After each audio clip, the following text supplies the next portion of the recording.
I'd like to welcome you to our platform, Christian Center for Change.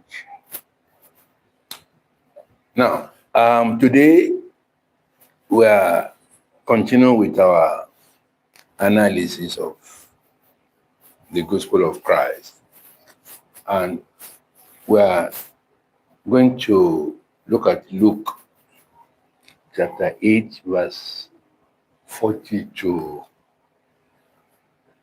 verse 56. Verse 40 to verse 56. And I know that by the grace of God, we will be able to cover significant ground also today. So let's have a word of prayer as we start off today's program. Shall we pray?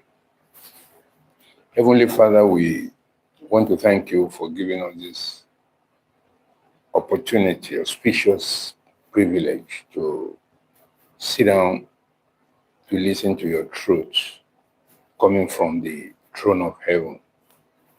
We bless your name because the desire is to give the message of truth to the world so that the world might know the truth of Christ. And this systematically go through it again today. God will open the eyes of understanding of many people. And at the end of today's analysis, we be grounded, we will know more, and we'll be able to prepare for the coming of our Lord Jesus Christ. We thank you because I know you have answered the prayers, because I pray in Jesus' name. Amen. Right. I'm done with the prayers and it's now to analyze. But before analysis, let me read the content we're going to study today. And that's in Luke chapter 8 from verse 40. So I will rapidly read it from verse 40. And it came to pass that when Jesus was returned, the people gladly received him, for they were all waiting for him. And behold, there came a man named Jairus, and he was a ruler of the synagogue, and he fell down at Jesus' feet and besought him that he would come into his house. For he had one only daughter, about 12 years of age, and she lay a dying. But as he went, the people thronged him. And a woman having an issue of blood 12 years, which had spent all her living upon physicians, neither could be healed of any, came behind him and touched the border of his garment. And immediately a issue of blood stanched. Verse 45. And Jesus said, who touched me?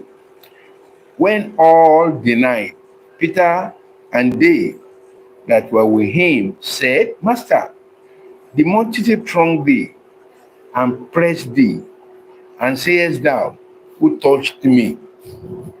And Jesus said, somebody hath touched me, for I perceive that virtue is gone out of me. And when the woman saw that she was not healed, she came trembling and falling down before him. She declared unto him before all the people for what cause she had touched him. And now she was healed immediately. And he said unto her, daughter, be of good comfort. Thy faith hath made thee whole. Go in peace. Verse 49. While he yet spake, There cometh one from the ruler of the synagogue's house, saying to him, Thy daughter is dead, trouble not the master. But when Jesus heard it, he answered him, saying, Fear not, believe only, and she shall be made whole. And when he came into the house, he suffered no man to go in, save Peter and James and John, and the father and the mother of the maiden. And all wept and bewailed her. But he said, Weep not, she is not dead, but sleepeth. And they laughed him to scorn, knowing that she was dead. Now, verse 54. And he put them all out and took her by the hand and called, saying, Maid, arise. And her spirit came again, and she arose straightway, and he commanded to give her meat. Now, verse 56, which is the last. And her parents were astonished, but he charged them that they should tell no man what was done. Now, this account we have read is interesting. In this account, we can see two miracles that are interwoven. We can see that in this scenario, the daughter of Jairus, 12 years old, who was dead, was raised by Jesus. And then the second one that interwoven with it is that woman who had, 12 years of issue of blood. And she also received a supernatural miracle. The blood stanched after she had spent a lot of money. Now, with these beautiful, stories and events, there's something that is interesting to me there is that if one reads Bible interestingly, sincerely, I'm not saying reading Bible with the way some people taught you when some of you are growing up, even myself. But if one reads Bible, with new mentality, new mind, when without prejudice or bias, just say, okay, let me read Bible. I don't want to listen to anybody to interpret it for me. Let me just take it personally and then be reading it the way I understand. Wow. Honestly, you will see the beauty of Jesus here, that he actually came to bring joy to our lives, to deliver us from perennial problems, which had bedeviled human being. You will see, that's what you will see here. You won't see a prophet or a pastor, who is just collecting money from somebody, talking of tithes, talking of seed offering. This is just plain, no money issue came up here, nothing, but just bringing peace to the life of those who have problems. And that's why Jesus came. That's why the title today is this. And I want you to really understand what I'm telling you. I'm not, look, these things I'm doing, preaching to the world through this medium, is just to liberate you, honestly, just to make you happy, because I've read some books and I've listened to some people who are now cursing Jesus, and I wrote to them that, look, you don't need to curse Jesus. Because what one of them was saying was, how can Jesus open his eyes and allow people to be using his name to defraud, to commit atrocities, And I don't blame that man the way he spoke. I had to explain to him that Jesus is doing something so that I feel the pain you feel. Because can you imagine a pastor, a prophet, something? When people speak and abuse Jesus, you don't blame them. When you look at what made them to abuse Jesus, how can a prophet, who has a big church, and then he has HIV, AIDS, and he's committing immorality with girls and women in his church at Ayobo here, Nigeria, Lagos. And he has spread, this boy was talking, he has spread this AIDS into all, including his wife, and many other women, particularly those in the choir, and many other women. So the person was analyzing this case, who said, how can Jesus open his eyes to allow one useless man who calls himself a prophet, using, diabolic means to make women lie down for him in one office in that church there, and then having immorality with ladies, with women, including his wife, and the people have started dying. And when the analysis of this matter was being looked at, the fact that this useless man who called himself a prophet, I don't want to mention his name because the matter is now in the hands of government and the police. Can you imagine? The analysts will now look at the complication and the complexity of what this man has done. Now, all the women that he had passed the, rubbish, this HIV infection to, their husband too, who never knew that this useless man called prophet is having copulation with their wives. The man, their husbands, also have copulation with them. Who knows? Again, their husbands could also have copulation with other women. Can't you see how the thing, AIDS, HIV/AIDS, is spreading?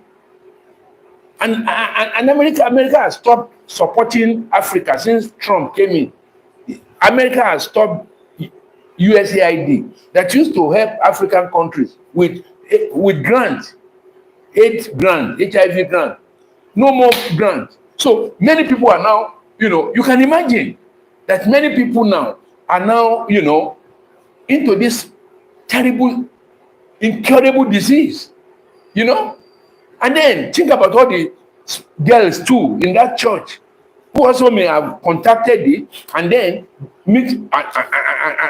I'm sure they don't teach righteousness in that church. And those girls too will be copulating with boys. So you can see what Lagos State is in trouble now. That's why the government of Lagos State is looking into the matter seriously, so that they can identify the population of people who have been infected, with HIV. So somebody who sees this kind of horrible things, I do want him to look at Jesus. Wouldn't he speak evil of Jesus? He says, why should Jesus just open his eyes and allow these people? But I have told the man, judgment is ongoing. Yeah, part of the judgment is the exposure. But it's a pity that a lot has been damaged before it now became a known story. So that is the kind of situation we have in the world today because of false teaching. But today, I want you to see the angle of Jesus as a good person. And I want to plead with you, no matter your assumptions, no matter your prejudice or bias against Jesus, put that aside. Come to Jesus. He's still healing. He's still delivering. That's why the title of today's message is Jesus Bringing Joy to the Helpless. That's the title. Jesus Bringing Joy to the helpless. See, the only person who can help the world is Jesus. And I stand by it. And that's why people like us are preaching, announcing to the world that come to Jesus is still the solution to every problem.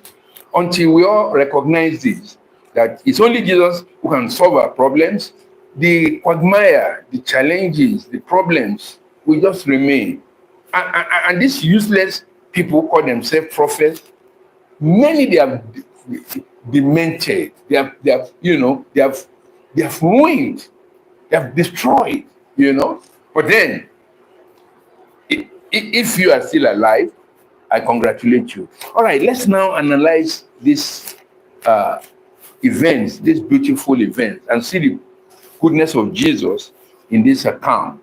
Now, let me start from verse 40. And it came to pass that when Jesus was returned, the people gladly received him, for they were all waiting for him. Last week I told you that after Jesus healed that man of Gadarene, who had been in the sepulchre, living with the dead, that they will chain him, and even with the chain, he will unloose the chain. And when he unlooses the chain, he begins to act with hostility, act with serious, destructive power, because he was being driven, being anchored by evil spirits, and he was just in that place. But something happened in verse 37 of that John chapter, Luke rather, chapter 8. After Jesus has healed that man, see what happened in verse 37, as I made reference to it last week. Luke chapter 8, verse 37. What happened? Then the whole multitude of the country of the Gadarenes round about besought him to depart from them, for they were taken with great fear. And he went up into the ship and returned back again. So the Gadarenes sent Jesus away after he healed that man. Why? Because Jesus permitted the evil spirit, the legion, who asked for permission. Because I told you last week that the spirit is not going to just die like that. There's a day that has been set aside. So all these, ignoramus people who are saying evil spirit die, I mean, that's a joke. I mean, a big joke. Because demons don't die, evil spirit don't die. A day has been set aside for them when they will be cast into the lake of fire that burneth with brimstone. So they asked Jesus that, all right, we know it's not our time, but allow us to go into that, swine, let me to the pool of swine. Let me go. And Jesus allowed them. And I told you last time when I was speaking that why Jesus allowed them, those evil spirits, to go to the swine was because that business of swine, God did not support it for the children of Israel. In fact, swine, by the law of God in the book of Leviticus, it's an animal, an unclean animal that they must not touch. So I told you last week that you must be careful if you're a Christian. Don't touch any business, anything that God hates. Don't try it. If you try it, you will regret it. So that's why Jesus sent that. But then, when he sent the evil spirit legions, they went into those swines, bad business. All of them died. So the people taking care of them, they are all business people. They came back to gathering people and told them the story that, hey, something really happened, or your business that we are making millions from, of shekels and all of that, everything has collapsed. So the people, when they heard that story, their interest was money. Their interest was, business, profit. Oh, they say, look, they didn't even care about the man that was delivered from that long time, problem. They are just concerned that they have lost money. And because of money, imagine, when Jesus now, began to minister, explaining things to the man that was delivered, because the man wanted to join Jesus. Jesus was now talking to him that, right, don't stay with me, go to your people and tell them what the Lord has done for you. But these business people, the mercantilist people, whose own is just business, they don't think about their life. They say, Jesus, enough is enough, leave our coast. That's how they drove Jesus, simply because of money. And that's why today Jesus has been driven away from us by money mongers, those who want money.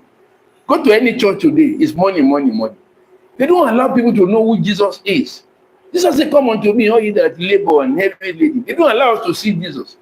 All you see in churches today, dance, dance, dance, horrible dances, praise and worship, oil and water. They don't allow you to see Jesus. That's exactly what happened. So they drove Jesus away.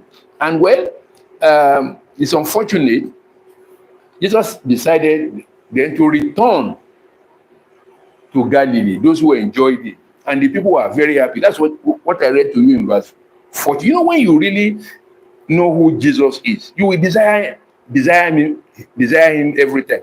That's why in that verse 40. And it came to pass that when Jesus was returned, the people gladly received him, for they were all waiting for him. Yeah, there's no way you have true Jesus. No other thing will matter to you. Check out. Money will not matter to you. Women will not. You look. It's only because most of the people I know all over the world, you're just carrying fake Jesus. You don't have real Jesus. When you have real Jesus, you have contentment. You can see Paul, who was once in this rubbish Judaism, that Hebrews were doing. You can see. He said, look, like godliness is great contentment. When you know Christ. I mean, that's why a person like you can never hear a story of me duping people. I give out. You can't know Christ and not have enough to eat. That's the truth. Because Jesus said, if you read what Paul said, he said Jesus became poor because of you and me so that we can be rich. And I can tell you I'm young and I'm now old and I'm going to the grave gradually. I can tell you I've never been poor, and my children, they cannot go beg. Why? Because I know Christ. This is how I will cruise happily till I get eventually. If I go home through rapture, fine. But if it is by death, I even told brethren, those who will bury me, you get a good coffee, because you can't just bury me with anyhow coffee. You must get good coffee for me, and put me, put my body there. So what I'm saying in essence is this. It's a pity that hooligans, horrible people, liars that Paul called wolves, they have taken over the church. And unfortunately, they have succeeded in giving you counterfeit Jesus. But can I surprise you? Jesus came to his own people here. You can see the paradox. And they refuse him, not, because the Gadarenes, they are part of the Israelites. Look at what the Bible tells us. And it's still what is happening to you. Jesus came to the world because of you and because of me. But you know what? Like those Gadarenes, they didn't receive Jesus. John chapter 1, verse 11 to 12. John chapter 11, verses 11 to 12. He came unto his own, the Gadarenes, and his own received him not. Can you imagine? How can the people that Jesus came for drove Jesus away? In verse 12, thank God for me and you, but as many as received him, to them gave he power to become the sons of God, even to them that believe on his name. You can see the paradox. How can your Savior comes to you, and you don't recognize him? I mean, it sounds unbelievable. But to God be the glory that you and I, if we will be wise, because you can see that verse 12, that, but to them, as many that believe in, then he gave power to become sons of God. That's why I'm today born again. Now, look at what we have seen today. Why many people are not enjoying God the way they should enjoy. It's because hypocrites had made people to reject Jesus. I said that before. 1 Timothy chapter 4. I read verses 1 to 2. You see, hypocrites, liars, and there are so many. In fact, I was just writing on a platform. I told them on that platform that it's unfortunate that these 40 years past now, thieves, vagabonds, and wolves have taken over the church. And the sad thing is this, which you should take note. They have churned out, they have produced legions of their mentees, the people they have trained. Legions. That's why go to any corner of the world, you will see lie preachers. In fact, the number of criminals, you call men of God, women of God, that we have now that have swooped and zoomed into the world, is uncountable. There are legions, too many. There's no corner. Go to any street in the world now. Go to even in Europe, in Europe. That's the latest. Europe, America. The Nigerians, criminals, we call prophets and pastors, all of them. In fact, I read the report before I came here today. They have all landed in Europe now to do one crusade or the other. And the way they do is there. Look, when you go to get to London, get to America, I saw it myself, I saw all of them.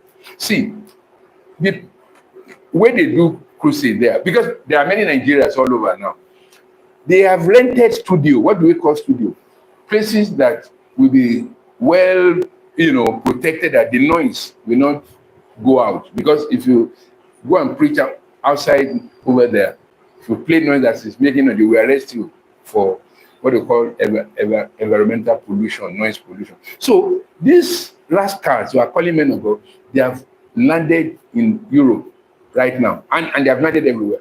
And Nigerians there who are still gullible, the Nigerian people, you are gullible in Nigeria. You carry your gullibility again to America, to Russia. They are the one that will arrange this studio for them, and you can have these studios, many on the street.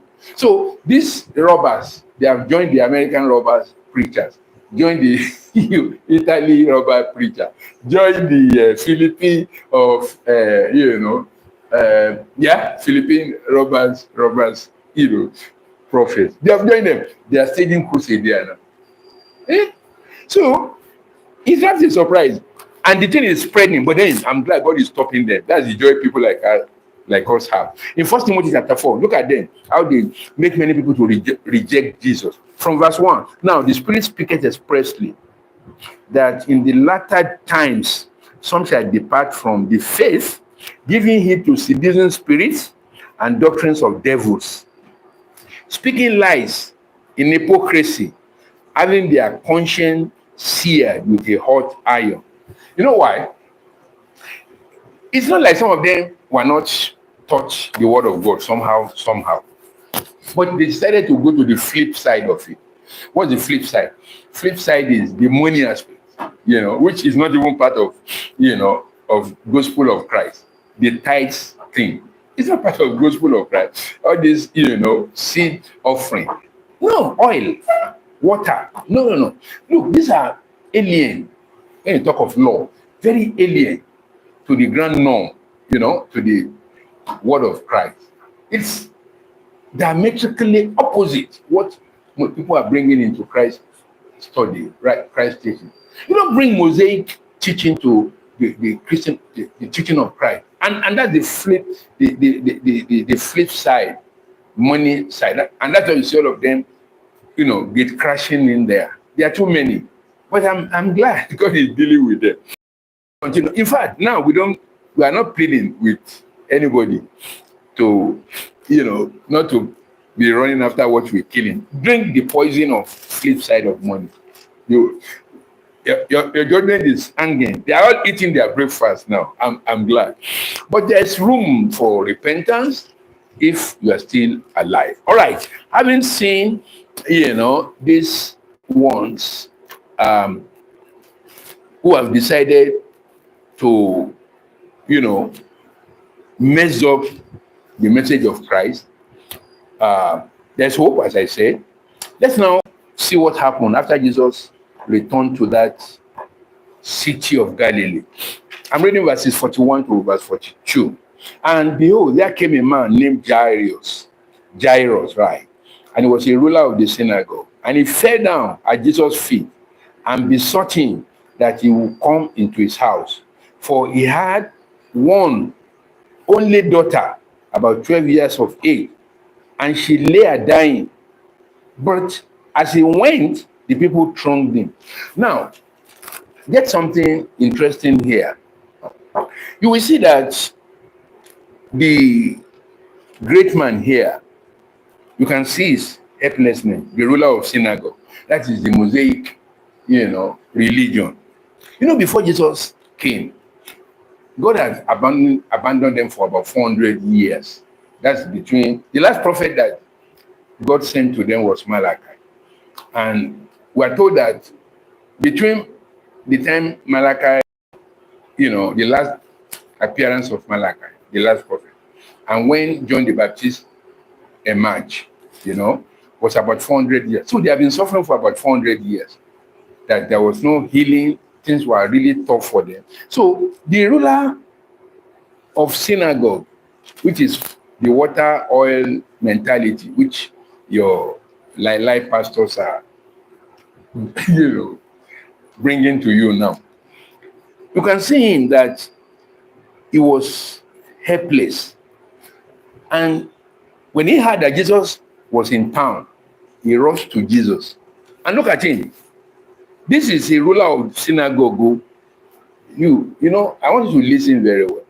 You that you are talking, introducing oil, water, incense, animal sacrifice, human sacrifice. The people who are in charge of this Mosaic law, this man, when he heard that Jesus was in town, he came to besought Jesus, and he knelt down, fell down at Jesus' feet. What does that mean? That means the Mosaic law bowed for Jesus. I mean, it's as simple as that. He bowed because at this moment, he was in a dilemma. The only child of his was completely almost dead, and he couldn't solve the problem. So what that means is oil, water, and all these things people are doing and praying that cannot do anything. All these things. And that's exactly what you have seen here. And he was not the only one that was in this what you call pandemonium. It's a bad situation, a conundrum, a situation of helplessness. Look at John chapter 3. You will see another ruler of Israel. He also was in the same perplexity in John chapter 3. Because I want you to open their eyes. But I'm happy that at least this advocacy we are doing and this great work we are doing is impacting little by little. Look at another ruler, John chapter 3. I read from verse 1. There was a man of the Pharisees named Nicodemus, a ruler of the Jews.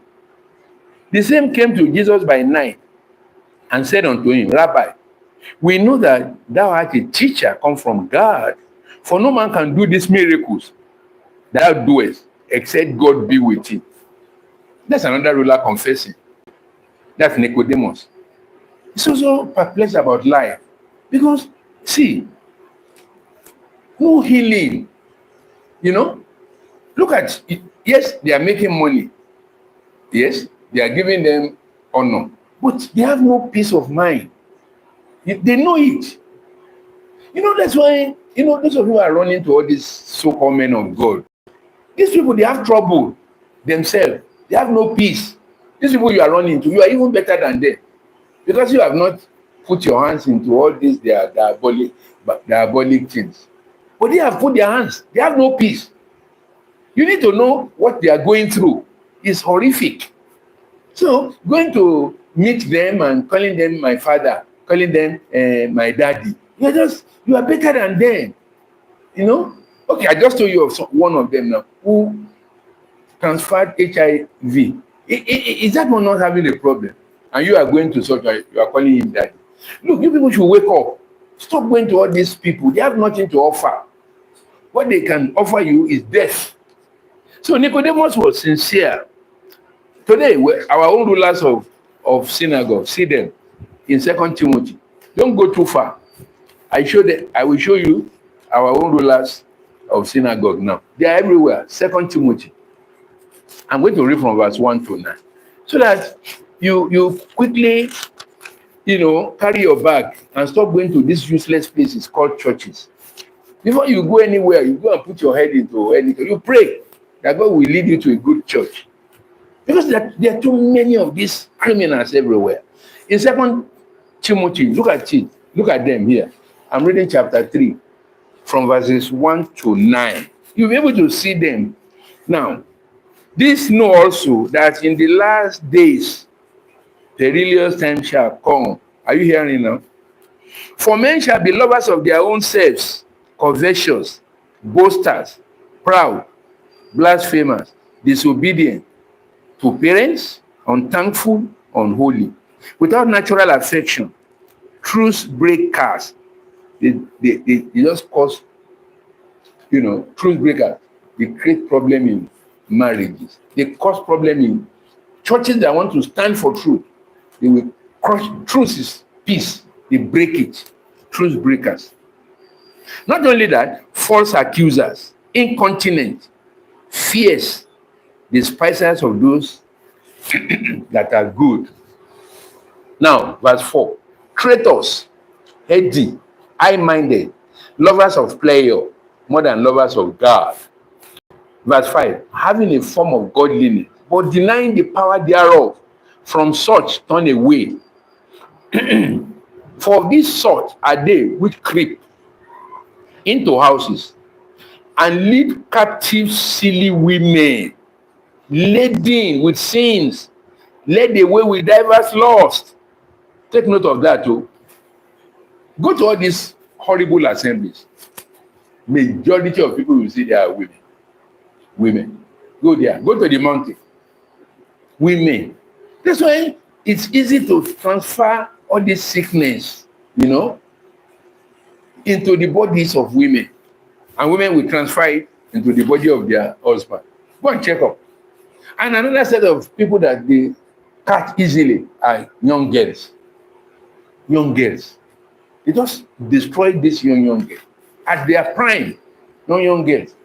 When you put HIV into a 15-year-old girl, when you say you are anointing her to be delivered, like one church is doing in Nigeria, we're using oil to anoint girls' private parts, and introduce HIV and all these horrible, sexual, sicknesses, different types. Put it into young girls. In fact, they are making people to be afraid now to marry these young girls who go to all these so-called churches, prophetic churches, because they don't know what their pastors are putting into them. Because these children are innocent, very, very innocent. So in verse 7 now, these horrible people call themselves men and women of God, ever learning and never able to come to the knowledge of the truth. In verse 8, he said, now, as James and Jambres withstood Moses, so do these also resist the truth. Men of corrupt minds, reprobate concerning the faith.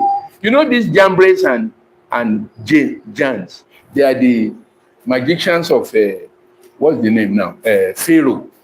When Moses threw the rod of Aaron and it became serpent, it was Jans and Jambres that now say, okay, they too can do it, because they were magicians to Pharaoh. They too throw their own, and their own too, they became serpents. Thank God, the one that came out from the rod of Aaron, because Moses gave instruction to him that Aaron should throw his rod. That one just swallowed this one of James and Jambres. They were the magicians working for Pharaoh. What happened to them now? Now, as James, Jannes, and Jambres withstood Moses, so do these also resist the truth. Men of corrupt minds, reprobate concerning faith. These are your horrible people. But verse 9, they shall proceed no further, for their folly shall be manifest unto all men, as theirs also was, as the one of Jambres. Because when the serpent of Moses swallowed that serpent of Jambres and James, Pharaoh knew that his own magicians are fake.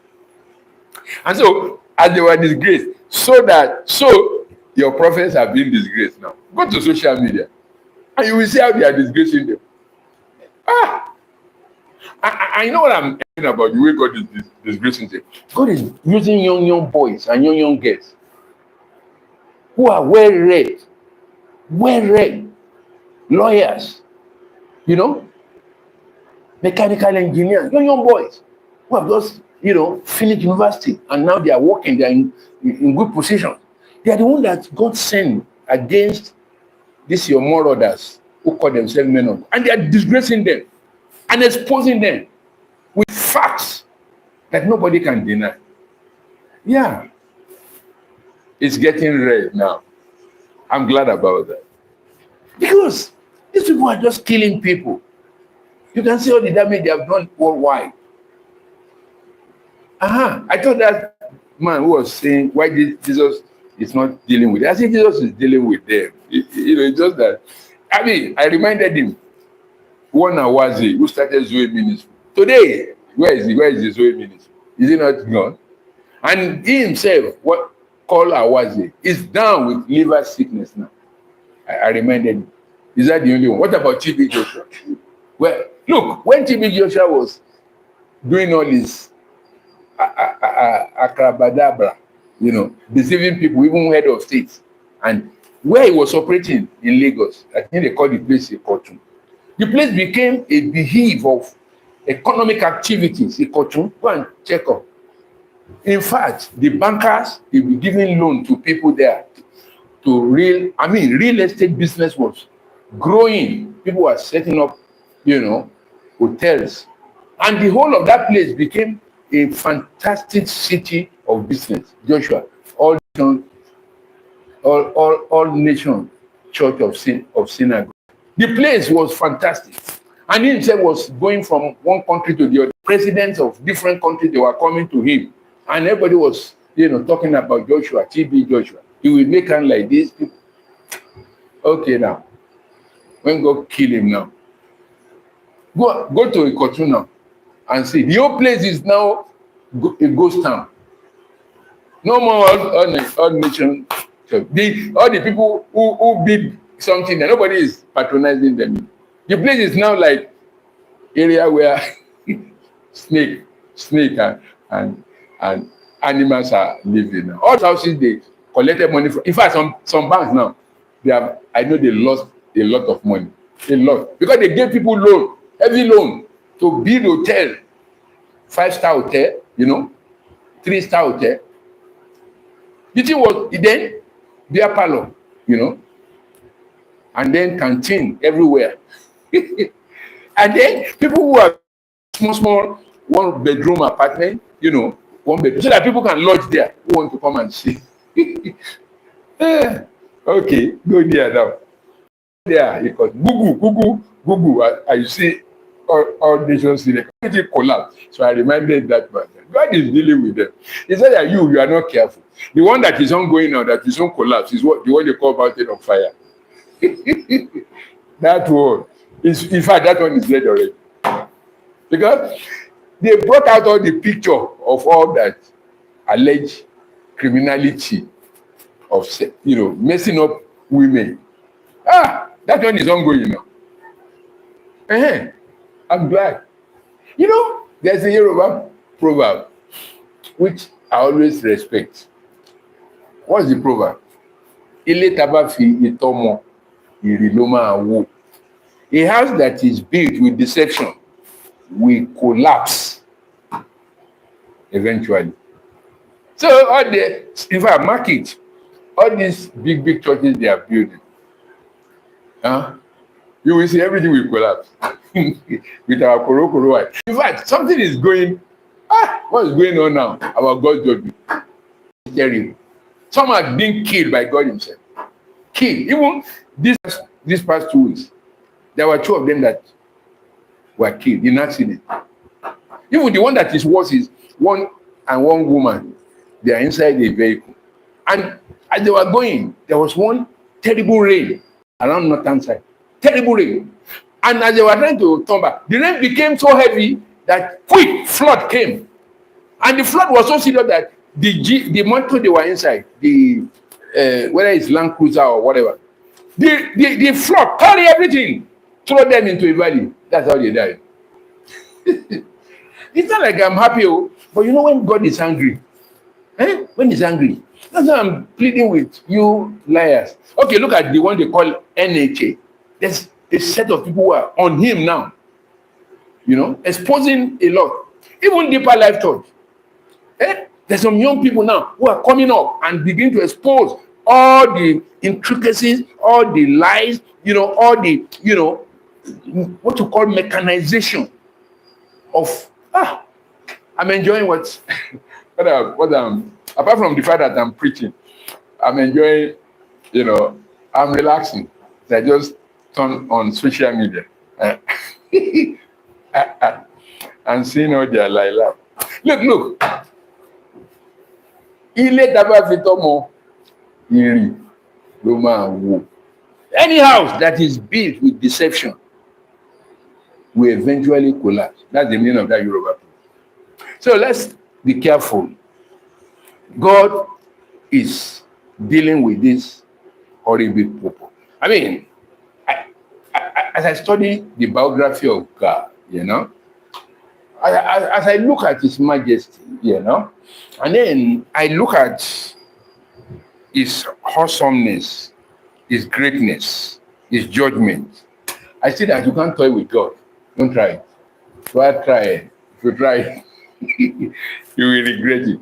Oh yes, they can be making some money. That's why the one I call the flip side. You think you are making money. The money you are making through fraudulent means. Do you know that Jesus' message? Please hear me this very well. It's not Jesus' message is exclude. Jesus' message, hear me very well. It excludes money. If you go to any place and you see them saying money, and come out, this money.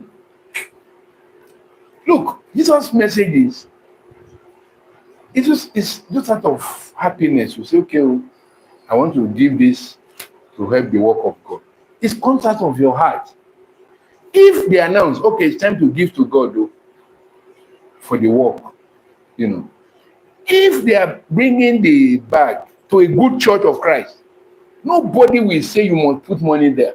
If they reach you and you don't have money, they will just go. They will not say you must give money. Even the pastor of a true church will not even talk about it. Because you see, what God does in His church is that He will bless everybody. That there will be some who will be volunteering to bring thousands for the work of God. Some. That's the way God does it. If you study the early church, you can see people like Barnabas, who sold his house, and brought it at the feet of Jesus. And many others like that. There's nobody Jesus is touching. You must give money. Anywhere you go and they are telling you, if you don't pay tithes, things will be tight for you. That's no church of Christ. I'm just telling you. Anywhere they're telling you, come and buy oil and apply it to your business, it will grow. Come on. That's subterfuge. Don't go there. Just withdraw. Yeah? And I want to tell you something now. If you go to any church and they are telling you, you must see their prophet. If at the moment they tell you must see their prophet, just walk away. Yeah. Because they are all chiefs. And if it is only chiefs of collecting money, that one will have even been better. What about this one transferring sickness? You men who allow your wife to go to all these rubbish prophets, they will carry AIDS and bring it to your house. And many other sicknesses, sexual sicknesses, gonorrhea, they will bring it to you now. Well, you better open your eyes and be wise. Be wise. Okay. Now, we see here that the robbers of today, we've seen how they operate. But there's something we're going to see in that account of that man who came to Jesus. This is interesting. This Jairus. He now said, for he had one only daughter in verse 42, about 12 years of age. And she lay a dying. But as he went, the people shrunk him. Now, a lot of people followed him. But remember that he besought Jesus that he will come into his house.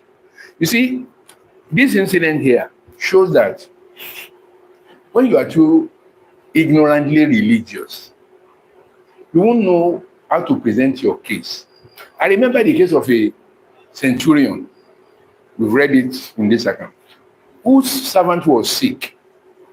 When he sent for Jesus' help, and Jesus was coming to him, I said, no, Jesus, you can't come to my house. Just speak. Just speak. I know what authority means. I'm a leader. I'm a soldier. I know that I give order, people go. I give order, people come. So just speak the word. The man has faith. But look at centurion, this ruler now, religiosity will kill many people. He was saying Jesus should come to his house. Come and heal. Instead of him to demonstrate faith.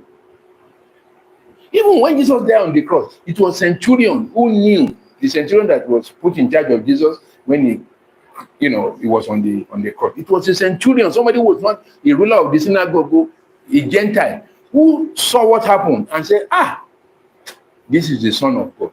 Why is it that you religious people are the problem of yourself? When people who are simple, who don't know nothing, who just give their life to Christ, are enjoying Christ. You people who think you know anything, you know something, and you are the know those, you are the who don't know anything, and you remain in this your state of incommunicado with God. So you better turn around and be simple. But I'm glad that, as we know, that Jairus this one was not like the centurion who had faith of just speak. Just say, speak. Anyway, strong faith shall be applauded. We will honor strong faith. And yet, weak faith shall not be rejected. So Jesus did not reject the invitation of the ruler. Say, okay, I will still come. Don't worry. At least that's the level of your faith. And we who are really men of God, we should learn from this. Not everybody in the church, if you're in a real church of Christ, not everybody in your church will know at the same level. But something happened in the church that I'm overseeing, because as you know, I'm the global overseer of Christian Center for Change. There are so many ministries, churches that online and locally. Recently, one of very top leaders, introduced oil, and when the facts were available to me, I didn't, blame anybody. I didn't, talk toughly. I just simply explained the First Testament and the second. I explained it interestingly and intelligently. I allude to the word of God, using the theological terms, and I explained. And the person saw reason with me. And then after he saw reason, I sent a message to that church that the leadership of that church should apologize to the old church because they misled the old church. And the report came to me that truly last Sunday, the pastor in charge of that location apologized to the church. So what I'm saying is, we can crucify ourselves. We can make mistakes. We're not all at the same level of spirituality, So let we who are of Jesus followership in the churches where we are, manage the church with the mind of Jesus, not to, be too hard. Even if anybody make mistake, try and help them, Although I used to be too hard, but when you turn me around, open my eyes that no, you can't be that too hard. No, you must apply the dispensation of grace. Try and explain things. Not everybody will be on the same level with you. And since I called you, thank God, you really obeyed me. You are not after the mundane thing. So I just, and I did. That's why today now, I'm not losing my sleep about anybody can make any mistake. Even online that I'm also a pastor of online. I correct people. Even if you abuse me, I don't take it against you. I just, as an elderly man and somebody who has the mind of God, I just explain to you. So Jesus still followed this ruler of synagogue. Now let's see what happened when Jesus followed him. So as they were going, this is from verse 43 now. And a woman having an issue of blood, I will read this 43 to 44, having an issue of blood, 12 years, which had spent all her living upon physicians, neither could be healed of any, came behind him and touched the border of his garment. And immediately, her issue of blood stanched. Now, you can see that this woman did something, I call it secret application of a woman to Jesus. What does it mean? This woman has suffered so much.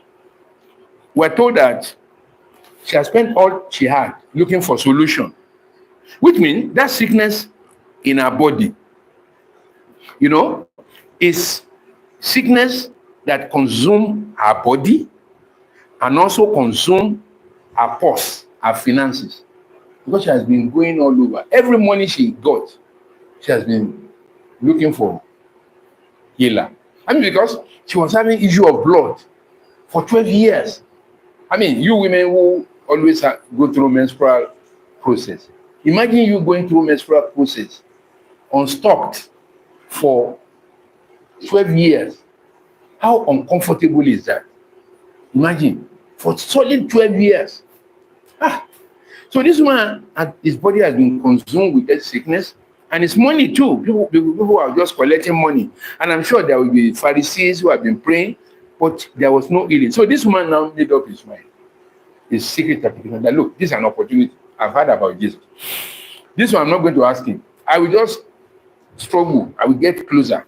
If I can touch the hem of his garment, I will receive my healing. That's action of faith. But it's a secret affair. And she moved in. And as she moved in, what happened? That blood that nobody could heal, the issue of blood for 12 solid years, just stanched, dried up. And when that happened, Jesus knew that virtue of healing has come out of his body.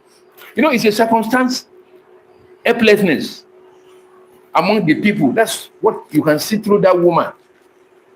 Because the whole of Israel at that time, there was no healing. It was a period, we call it melancholic period, sad period, where everything is just haywire. No healing. In fact, they were not even hearing the voice of God anymore. You can see in John chapter 5. And as I'm emphasizing this, I'm bringing it to our nation, our country, where we are. The same perplexity. When you don't have true God, people will be suffering and dying. Economy will be, nosediving. Look at John chapter 5 and see the state of Israel at this time. John chapter 5. That's why we have to listen to true teaching that God has raised people like us. I'm not kidding. This is the world that will really change. You better listen and obey what people like us are saying. Look at what happened. Global, this is national calamity in Israel. I'm reading John chapter 5, verse 2 to verse 5. Now, there is at Jerusalem by the sheep market a pool, which is called in the Hebrew tongue Bethesda, having 5 porches. In this lay a great multitude of impotent folk, of blind, halt, withered, waiting for the moving of the water. You can see different sicknesses in Israel. For an angel went down at a certain season into the pool and troubled the water. Whosoever then first, after the troubling of the water, stepped in, was made whole of whatever disease he had. And a certain man was there which had an infirmity 38 years. Think about that. Diseases were just the order of the day. Different type. Withered hand, withered leg. This man here, his own was terrible, horrific. Can you imagine? 38 years. He had been a lame. And you can imagine, he had been going to that river because God just showed his mercy to send in a season one angel. Okay, go and just trouble the water for them. So whosoever can get in there for, it's just mercy. Only one in a season. Imagine. Which means this woman we are studying about today must have been going there, but she couldn't have access to because of the throng, the crowd, everybody rushing. Who has time to help one another in a chaotic situation like that? Who has the time? Huh? No, no healing. Yes, there are synagogues everywhere, there are temples everywhere, but the power of God was missing. You know, look, listen, we're telling you the truth. I'm not, that's why you see when I preach, I give you examples, real examples. I don't tell you, stories that don't make meaning. I don't have time for that. I'm not somebody who will be telling you cock and bull story that are not real. We tell you they are drinking water with God or tea. Even I had one, this same man telling that is somebody, whether it's his leader, that when their church started, they didn't have money and things were tough. Was telling his, the way people talk, sometimes it's ridiculous. He said God told them, the man, that just tell your wife, she doesn't need to bother. Once you cook, she just put the spoon inside the pot. You will bring up. And he said the first time, the woman put on, he brought out fish, fresh with plenty. They ate. Second time, when he put on there, he brought out meat now, plenty meat. Begin to eat. Third time, he put there. He was not drinking out. How can people talk it like you? He said, but one day now, the woman will say, she wanted to know what, and the thing dried up. How can somebody be saying all this? Is that not cock and bull story? And then he himself now said that one day he was traveling to somewhere, and from Ebola, and he noticed that the gauge of the fuel was almost going down, trying to show it. And then he began to come. Say, when he gets to this fuel station, they will say it's finished. Until he arrived home, and then the thing was still in red, and he was able to manage. How can you be talking as if we didn't go to school? This reserve of red is different from car to car. It's not the same thing with a Jeep or another car. It depends. Some reserve red can take you from up to, you'll be surprised, some can still take you up to 20 kilometers, some. So why should that be a subject of preaching? Just telling lies, just to deceive the gullible and vulnerable people. So you must stop all these rascalities of this storytelling in the church. They don't jive. Look, we have enough story in the Bible to tell. Stop telling me all this useless story. You guys, stop listening to rubbish story. Stop listening to rubbish. It's all Sakama J. It's all lies. Story that you cannot verify. Don't look. It's time you wake up. This is 2025, right? We are going to the 21st century now. Still want to remain. I'm glad about what this boy is doing in what is the country now? Burkina Faso. Traore, that soldier boy. Come on, the boy is turning the whole world around. He's telling the white and American people, hey, it's time to stop all this lying you are bringing to Africa. Africa is great. In fact, Africa is rising now. We have everything to control the white. Yeah. And I like what the boy, God is fighting from all fronts right now to checkmate all liars. Whether in the business world, whether in academic world or spiritual world, God is frontally attacking them, and I'm glad.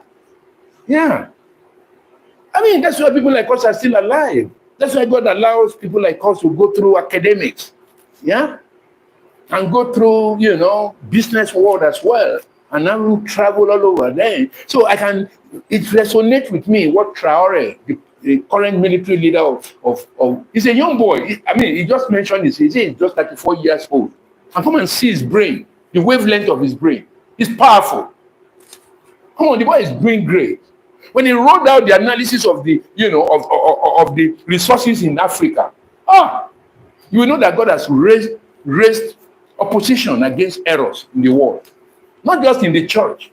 And then if you come to church, look at Bolu. This girl is married to a white guy. He's a lawyer. She's based in Britain. Come and see how this girl, Very young lady. Go to social media, Bolu. Come and see a legal luminary capacity. Wow. I wrote her, I said, look, I give it to you. Yeah, because this guy, this girl, she really came out for Olukoya with facts and figures. Ah, in fact, she's a pristine lawyer, sound, clean, sublime. I really doff my heart for her.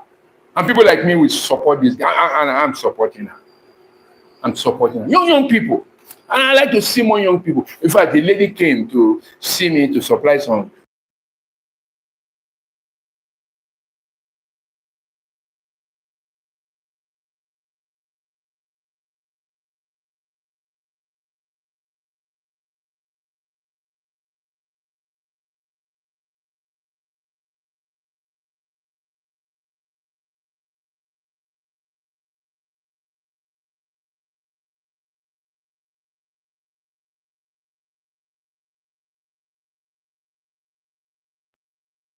Told her to read, and she said we'll get back to you. Because I really triple her brain when I engage her.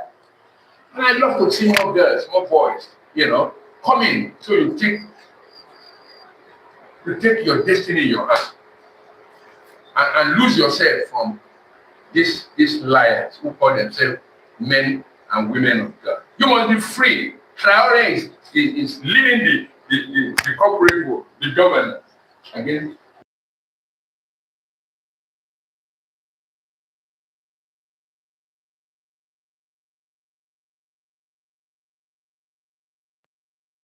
That will be before you come into Christianity. If you want to really enjoy Christianity, you must be read. Well read. A dollar cannot be a Christian. Hear me very well. A dollar cannot be a Christian. You must interrogate books. It is then you will be able to, you know, dot the I and cross the T of Christianity. All right. Having seen that there was this global sickness in national calamity in Israel. The same situation we find ourselves today in the world, and particularly in Nigeria. The case of Nigeria is even terrific, so much problem, so much disorder, political arrangement, disarray, everything is just criminalized, if you like, people are just deceiving people, But I can assure you, the Lord is turning everything around. Nigeria will be great, and Africa will be great. And other countries, everybody will stay where they belong. They won't be exploiting other people. I'm glad to know that Jesus has made this provision. That's why I told you that Jesus bringing joy to the helpless, and you are one of them.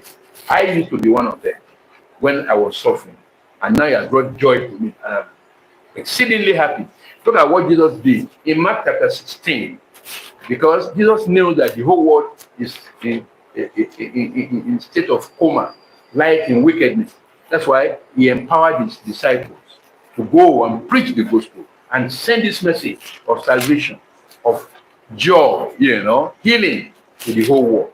And it is a process of multiplicity. As you get, connected, you to pass it on to other people. Now, look at it in Mark chapter 16. This is the formula that Jesus introduced.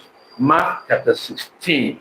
Mark chapter 16. Look at this formula for deliverance, global panacea to solving such calamity globally. Panacea is solution. Mark 16, I read from verse 15. And He said unto them, He was telling the disciples, go ye into all the world and preach the gospel to every creature. That's the true gospel. He that believeth and is baptized shall be saved, but he that believeth not shall be damned. He gives everybody the choice. If you like, you are saved. If you don't like, you reject. But that's at your peril. Verse 17. And this sign shall follow them that believe. In my name shall they cast out devils. They shall speak with new tongues. Interesting. They shall speak with new tongues. And finally, verse 18. They shall take up serpents. And if they drink any deadly thing, it shall not hurt them.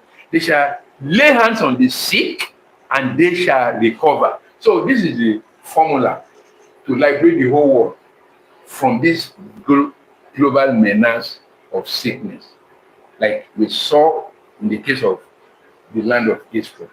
That is, when you believe the gospel, not the ramshackle people are carrying about. I mean, true gospel, unadulterated, on you know, undiluted, like the one I'm preaching, clean, pristine, clean, without any adding, money manipulation. No, just clean, like I'm preaching it.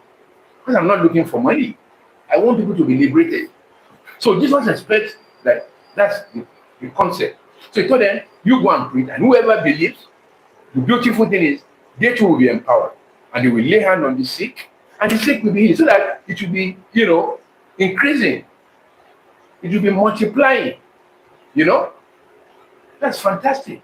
So that by that, if everybody is empowered, you go, I go, everybody, we're carrying pure religion, pure Christianity. I'm telling you, Satan will be on the run. But at the moment, Satan is having his way because people are compromising with Satan. He's using money to deceive them. It's sad, but you guys must wake up. Okay, having dealt with that Jesus' interest is to save people. Let's now see verse 5 to 48 and see what happened. Because the woman received a healing from what we saw, because that thing stopped. But then in verse 45 to 48, Jesus said, "Who touched me?" When all denied, Peter and they that were with him said, "Master, the multitude thronged thee and pressed thee, and said thou, who touched me?" And Jesus said, "Somebody had touched me." I remember when we were new converts in those days, we used to sing a song. Somebody touched me, somebody touched me, somebody touched me so. Oh, when I was praying to my Father, somebody touched me. That was the end thing there. So Jesus said, "Somebody touched me." I know. Jesus, somebody touched me. For I perceive that virtue has gone out of me. And when the woman saw that she was not healed, when the woman saw that she was not healed, she came trembling and falling down before him. She declared unto him before all the people for what cause she had touched him, and how she was healed immediately. And he said unto her, "Daughter, be of good comfort. Thy faith hath made thee whole. Go in peace." This scenario is fantastic. I mean, it shows you who Jesus is. I'm telling you, Jesus is not the taskmaster. The number one thing you will understand here is that Christ felt virtue of healing went out of him. Yes, because he's God. God, Jesus is not ordinary. That's what many of you who are claiming to be followers of Jesus, that's what you don't know. Look, Peter and the rest were there. They couldn't, because they were human beings. When Jesus said something happened, they were questioning Jesus. Jesus, how can you say? Look at many people following you. How can you say somebody touched you? He said, "Look, I know. You can't understand." The truth remains. Before you can know who Jesus is, it will take some effort on your part. It's not all these jokes, all these lies, wearing white garments, carrying rods, like No. Demonstrating, acting, we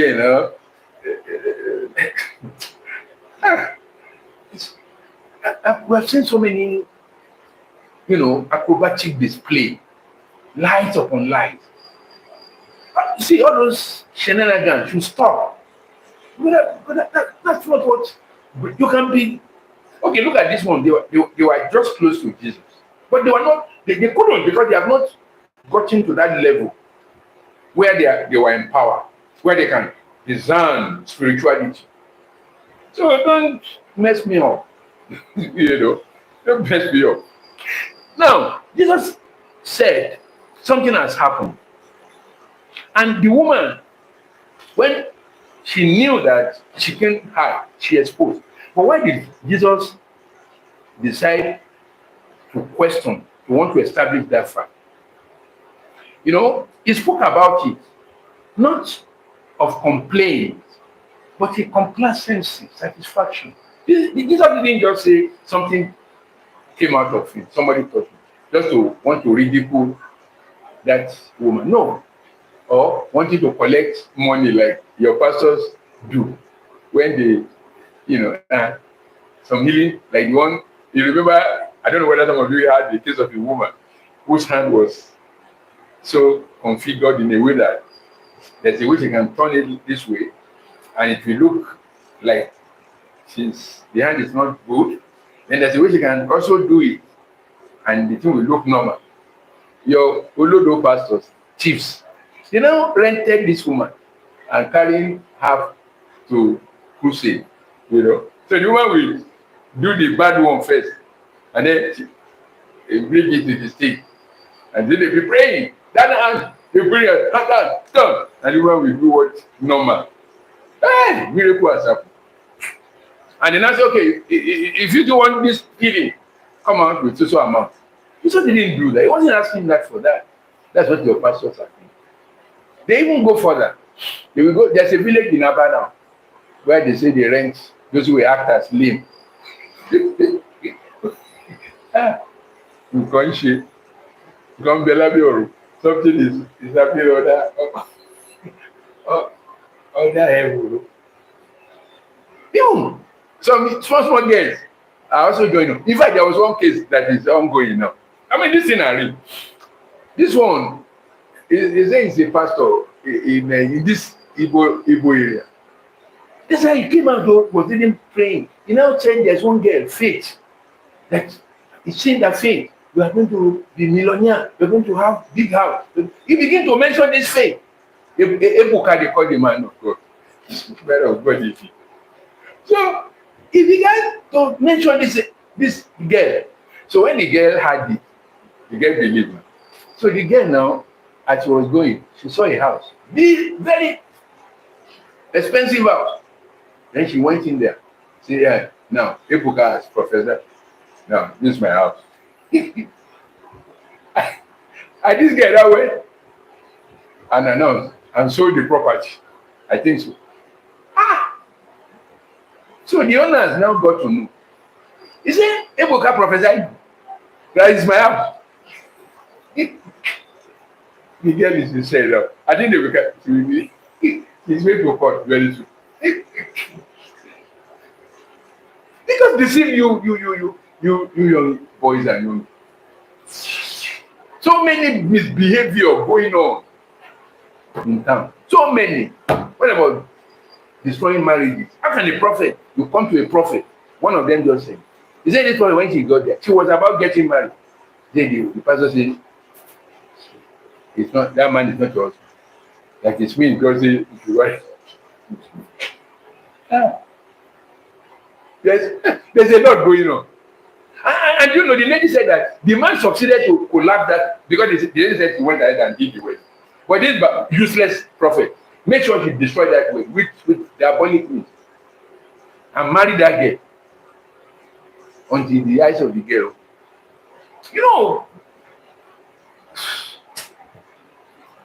Many things that you are reading and you are saying, you just get uncomfortable. I'm really uncomfortable. So Jesus did not, discover, say that somebody has virtue has come out of it because he wanted. No, he was just happy. Yes, the purpose of my coming to the earth is accomplished. Now, nor does he have less virtue in him for the going out of the virtue from him. That virtue healed and came out of him doesn't mean that he doesn't have plenty of virtue. He had plenty. Yes. For this Jesus has an overflowing of power. In fact, of fountain of virtues. That's what he had. So that he asked that girl that somebody is, trapped or his virtue came out of him. He wasn't doing that because he wanted to do any show or what have you. But it was just establishing the fact that something went wrong. But do you know, Jesus Christ, from day one, when he gave power to his disciples, he gave them instruction. Because Jesus is, look, when he talks, I told you, anybody, any church you go to, and you see them talking about money, get out of that church. That's the sign that that's the church of devil. Look at Jesus said when he was commissioning his disciples. Matthew chapter 10, verse 8. He said, heal the sick, because that's what Jesus does did here. Cleanse the lepers, raise the dead, cast out devils, freely ye have received, freely give. So don't let anybody play pranks on you. Look, the how to know church that is of Christ is when you get there, you don't see them apologizing money, collecting money, and then dancing all through. No time for the word of God. If once you get there and you see all that, get out of that church. That's not Church of Christ. Church of Christ, look, the Church of Christ, they do everything moderately. If they are singing, they sing moderately. If they are praying, they pray moderately. If they are prophesying, they prophesy moderately. They are dressing, they dress moderately. Even their pastors, the pastor of that church is preaching moderate. You know, you won't be doing all this Kokoma dance. When you go to any church and see pastor leaving the front and begin to dance, leave his altar, begin to dance with everybody, Kokoma. You know that they're wrong. Don't stay there, because that's not church of Christ. You can see Jesus here. He told his disciples, hey, don't collect one kobo. You must be generous. He authorized it. You know, he authorized mass healing for everybody. But then he said, he admonished them, my disciples, be generous. Don't collect one dime from anybody. So Christ did not charge the woman money. What did Jesus tell him when he spoke? It's interesting. And when the woman, that's verse 47, saw that she was not healed, she came trembling, you know, and falling down before him. She declared unto him before all the people for what cause she had touched him. And now he was healed immediately. You know, there may be trembling, where yet there is saving faith. That's why when you go to Church of God, Church of Christ, one thing that distinguishes Church of Christ when you go there is trembling, fear of God. I'm not talking of trembling out of intimidation. No. I remember when I was in Deeper Life, everything we are doing in Deeper Life is just a measure of threats, intimidation. The message is so, you know, everything they are teaching on, the way they put it, they put fear in your heart. I mean, you can't see measure of, you know, relaxation. All you see is, you know, this fear. You know, they force you through the teaching. You know, there's no message of grace. You know, that's the problem with Deeper Life. Just hit you as if you get born again today, you are an angel immediately. It doesn't work out that way. If it works out that way, the way Deeper Life runs his teaching, and that's how many of them in that church, they're just, you know, if you relate with them, you will see that their ways of life is really iron fist. You know, it's only few of them who can show mercy and love, and many of them, they just look at the scripture from the angle of eye for eye, you know, tooth for tooth, food for food, which Jesus has corrected. That's my experience in Deeper Life for about 40 years.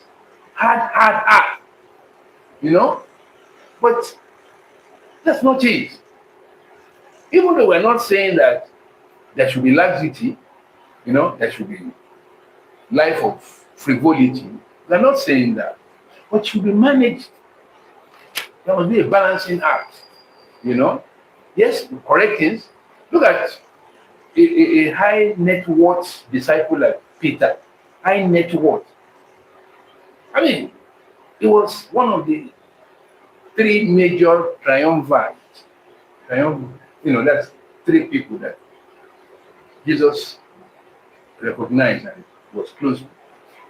He backslid. Not that he even committed sin. He backslid outrightly.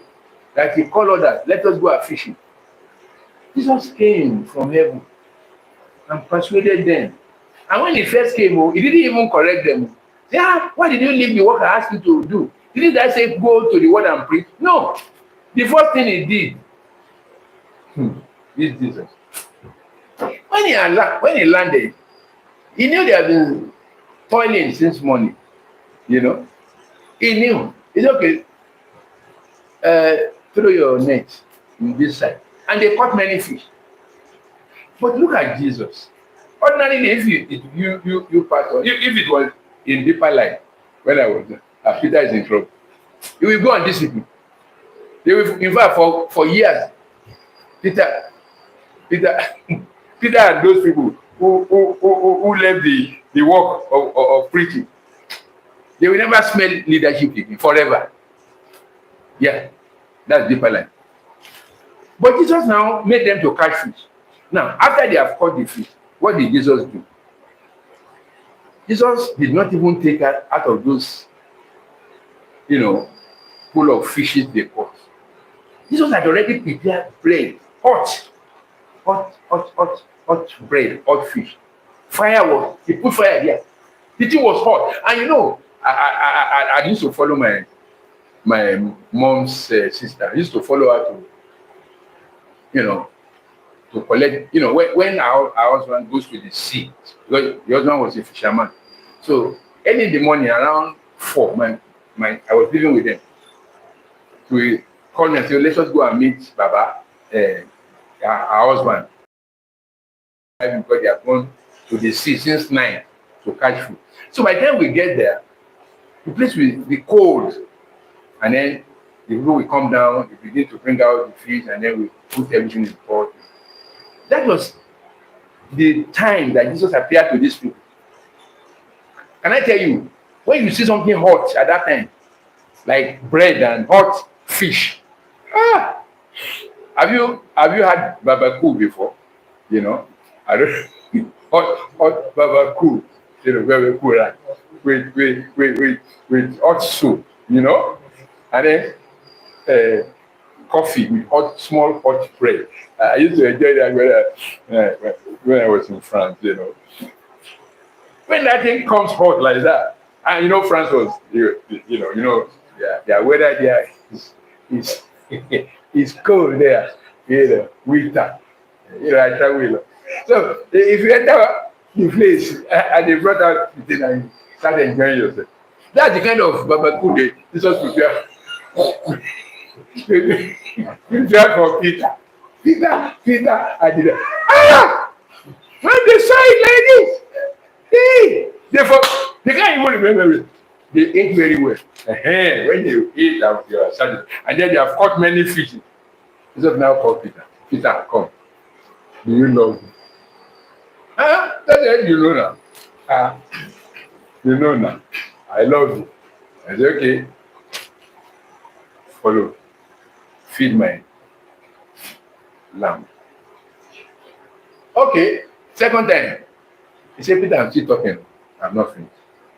Do you love me? Peter said, but you said it now before. Who are you repeating? I love you now. Okay. Feed my sheep. All right, the third time. So say, okay, now we ask Peter, do you love me? The man busted to. Started weeping. That's how the church should be managed. When I left deeper life, it took God's circumcision to remove that hardness from my heart to be who I am now. You can't look, there's no way you will be in that deeper life environment and you will not be hard. You will be a tough guy in a wrong way. Many of the things I did, action I took, the people I had to say I'm defending gospel, I regretted it. So Jesus has a manner. You know, he didn't crucify that lady. Rather, what happened? Look at what Jesus told the lady, verse 14. And he said unto her, daughter, be of good comfort. Thy faith hath made thee whole. Go in peace. Pastor, if you are of Jesus' ministry, please, let's show love to our people. You know why many of you, the pastor of today, why they are this hardened? It's because they have problems. They don't know God. They have not met Christ. They don't know God at all. Look at Philippians chapter 3. Paul foresees the danger of these wolves in sheep's clothing because they don't know God. In Philippians chapter 3, look at what Paul says about them. That's why because their focus is why they are hard. You know, many of the things like in deeper life, for instance, that I refer to. When as somebody who studied management and who was at level of management while I was in the corporate world, many things I saw in deeper life are the 43 laws of power, how to suppress people. You know, that's what I saw in deeper life. Because at the end of the day, I analyzed the kind of laws, the way we handle by there. I see that it's with, you know, fist calls, you know, that we do it. You know, fist calls. Just, you know, we act as if everybody must become a saint, an angel, automatically. It doesn't work that way. But I later discovered that it is a manipulative way, you know, to keep people dependent and be exploiting them to your own advantage. You know, that's it's unfortunate. But glad many young people who are well read are coming up now to say what they know about deeper life.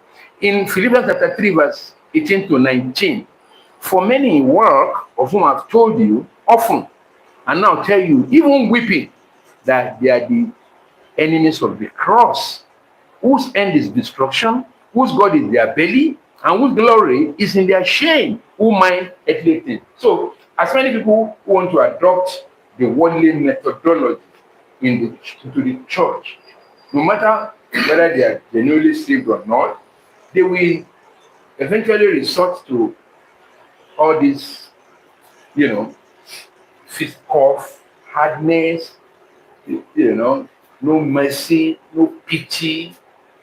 That's what they will resort into. But here we see Jesus. He gave that woman a good soft landing. And as a church of Christ, that's what we're supposed to do. All right. I'm looking at verse 49 to verse 50. Verse 49 to 50. While he yet spake, there cometh one from the ruler of the synagogue's house, saying to him, thy daughter is dead. Trouble not the master. But when Jesus heard him, he answered him, saying, fear not, believe only, and she shall be made whole. You know, what's going on here is this. The people of Jairus, they lost hope as they declared that the daughter is dead. They were telling Jairus, hey, don't disturb the master. Your child is dead. What's the reason? You know, death was common at that time. Remember the woman of Nain who was going to bury the only child of her. And this woman was a widow. You know, death of children was just rampant. You go and read the book of Jeremiah. You will see how God punished the children of Israel because of their rebellion. You know, but they are being rebellious and they are rebellious. So that's why, you know, these people just came, look, that child is dead. Because by the time they left, the girl had passed them. There was nobody who could heal. Oil cannot solve the problem. Nothing works anymore. So when Jesus heard it, Jesus encouraged the man. He said, look, be calm. Your child is not there. You know why? The reason why these people told Darius, you know, if you're a student of medicine, or if you are like me, sometimes I read medical journal. I read different books. But I know that there's one medical book, medical journal. That medical journal says that postmortem medicals, what they call, what they're trying to establish there is that to call on the physician after death is absurdity. It doesn't make sense. That's what post-mortem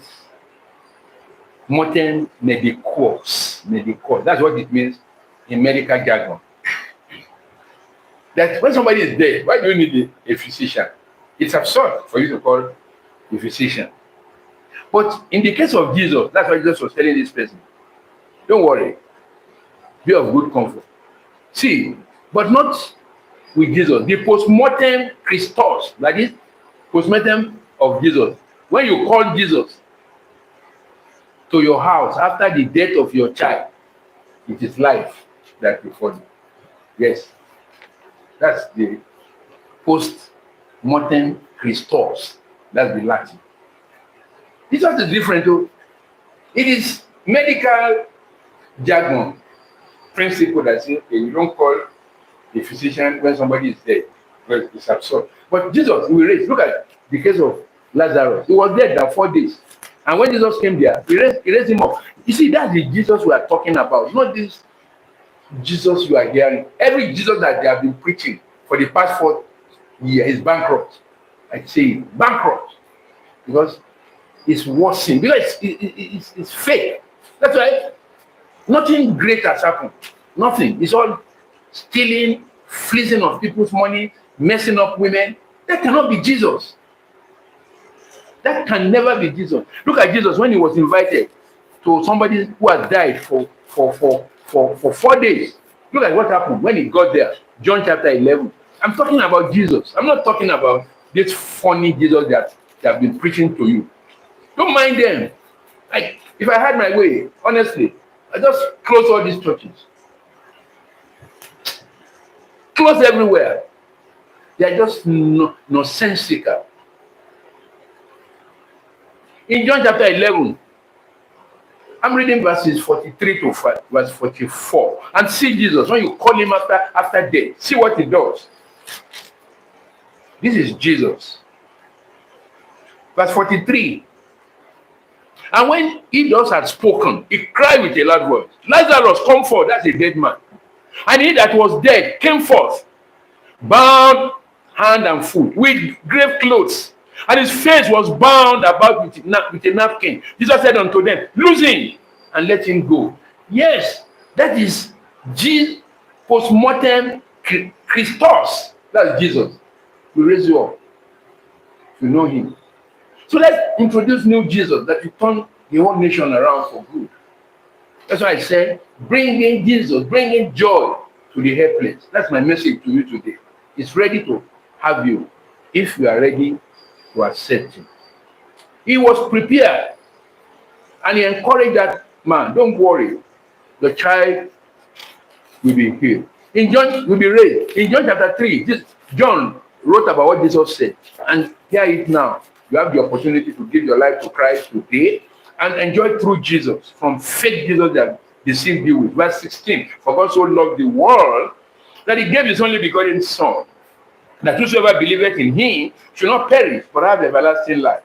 For God sent not his Son into the world to condemn the world, but that the world through him might be saved. Verse 18, he that believeth on him is not condemned, but he that believeth not is condemned already, because he had not believed in the name of the only begotten Son of God. Verse 19, and this is the condemnation, that light is come into the world, and men love darkness rather than light, because their deeds were evil. So the Lord is inviting you, don't join the rubbish people who will not believe the true Jesus. You can believe Jesus. All of the people who have been deceiving us, they are condemned already because they love darkness. And that's why Peter sealed them. He sealed them inside coffin, that they can't survive. unless they repent. First Peter chapter 2. Because Peter knows what he's talking and he's putting this across to you and to me. Look at it. First Peter chapter 2. I'm reading verses 7 to 8. This is how he nailed everybody.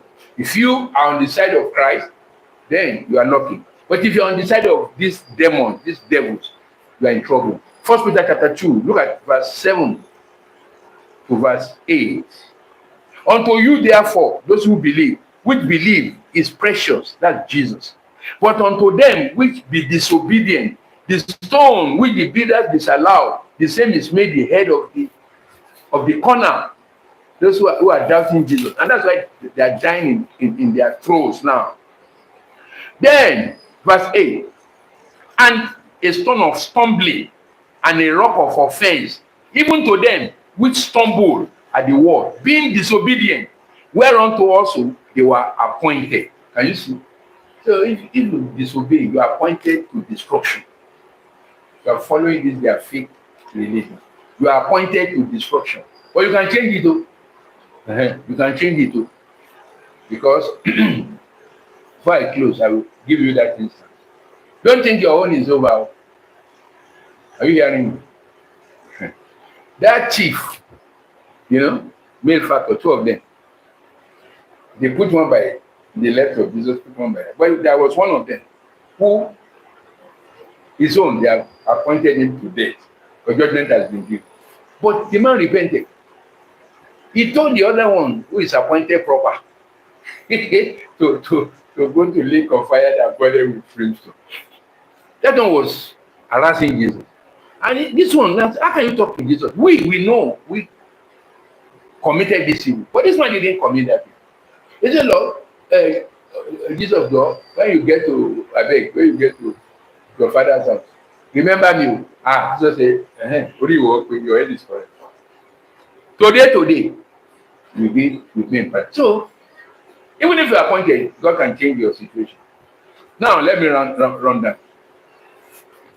Which, the last discussion, that's from verse 51 to verse 56. And I will take it one after the other. Let me take verse 51. And when he came into the house, he suffered there no man to go in, save Peter and James and John, and the father and the mother of the maiden. He sent the crowd back. Now, sending them back is not because he was afraid of scrutiny. It's not like saying you want to do any mago. No, that's lie. No. He just wanted, he has seen the way they are backing.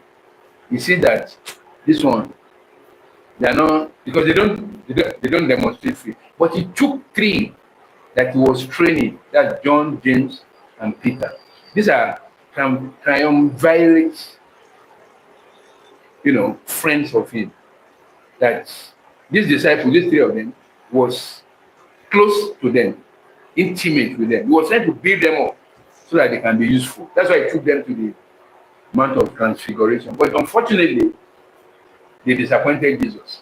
Even when Jesus needed them, in the book of Matthew, chapter 26, verse 37, then 43, 34. They were supposed to join Jesus in prayer, but they were sleeping. Jesus said, okay, continue your sleep. Sometimes you can have some people that you trust in the ministry, and they may not do well. You don't crucify them again. You just try to understand them. And with time, they will come up. So he drove those people back. And took the parents and these three people. In verse 52. And all wept and bewailed her.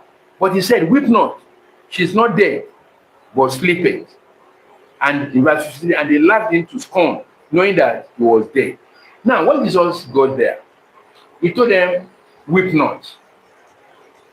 She's not dead, but sleepeth. Jesus knows what he's saying. He knows that when anybody dies, you are just sleeping. Because you are still going to wake up on the day of judgment. So, Jesus will never use the word dead, because we still rise. It was after death is judgment. And that's what Jesus meant. And because Jesus is still alive, even if you are asleep, you are dead. He will raise you up. But these people, they didn't take it serious. When Jesus told them, weep not, she's not dead, but sleeping. It sounds like a pear cast before a swine. And they laughed him to scorn that she was dead. Because they can't see beyond that child is dead. I mean, they have seen many of their mates dead. Nothing happened. That's why today, when you see all your rascals saying they are raising the dead, I just laugh. I just laugh. Ah, it's amazing. Some of them will even say they raised 50. 50. They say they raised 50 dead people. And they can't go to mortuary. Anyway, don't let me talk about that because that's just a joke. I don't want to talk about it. So they didn't take Jesus serious. And that's why in verse 54 to 55, and he put them all out and took her by the hand and called, saying, May arise. All the people who are unbelievers, he moved them out. And himself and 5 other people that were with him, the 3 and the parents, they moved in and called the child, they rise, make. And immediately he said that in verse 55, and her spirit came again, and she arose straight away, and he commanded to give her meat. That's to tell you that when somebody dies, his spirit will leave him, then the body will remain. All right? When the body remains, the body will go to just throw away the body, because thou art son, unto son thou shalt return. But your spirit that controls the body will be accountable. So it will still be moving around. So that's why immediately Jesus commanded, the spirit came back. He returned.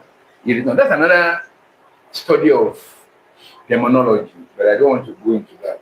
Maybe the opportunity will come one day. I'll be able to speak to you about demonology, how the spirit leaves body and goes. That's why you hear that somebody dies here, and you still see the person in another city, and even remarry and have children.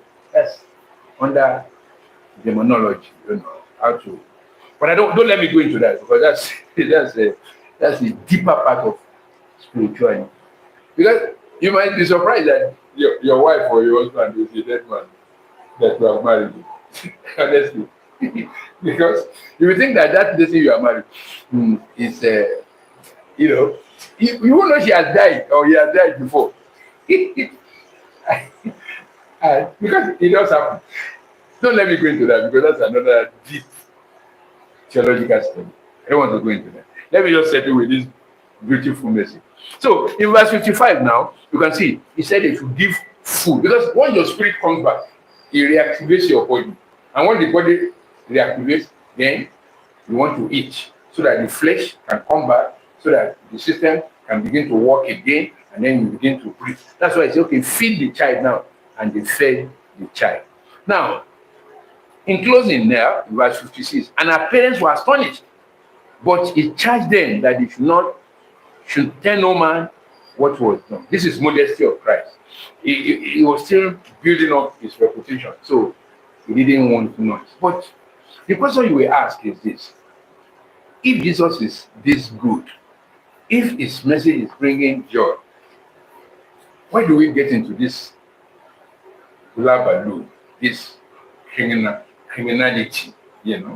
That people are sold to us, so-called pastors, hooligans, and just mess up people, that there's nothing good coming out from the church, it's just disaster, mention it. Evil, concupiscence, wickedness of the highest order, destiny being damaged. Why? This is what I will show you. In Acts 20, Paul spoke about it. And I'm saying the same thing to you today, so that you'll be on the lookout.